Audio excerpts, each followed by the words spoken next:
మునుగోడు గ్రామ పంచాయతీ ఆవరణలో 80వ స్వాతంత్ర దినోత్సవ వేడుకలు అత్యంత వైభవంగా నిర్వహించారు. ఈ వేడుకల్లో భాగంగా గ్రామ పంచాయతీ సర్పంచ్ పాలకూరి రమాదేవి జాతీయ పతాకాన్ని ఆవిష్కరించారు.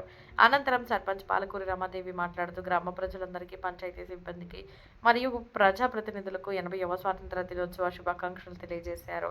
దేశ స్వాతంత్ర్యం కోసం తమ ప్రాణాలను సైతం లెక్క చేయకుండా పోరాడిన మహనీయుల త్యాగాలను ఈ సందర్భంగా ఆమె గుర్తు చేసుకున్నారు. గ్రామ అభివృద్ధికి ప్రజలందరూ ఐకమత్యంతో సహకరించాలని ఆమె ఆకాంక్షించారు. ఈ కార్యక్రమంలో గ్రామ పంచాయతీ వార్డు సభ్యులు, పంచాయతీ కార్యదర్శి, పాలకవర్గ ప్రతినిధులు, సిబ్బంది మరియు గ్రామ ప్రజలు పెద్ద సంఖ్యలో పాల్గొన్నారు.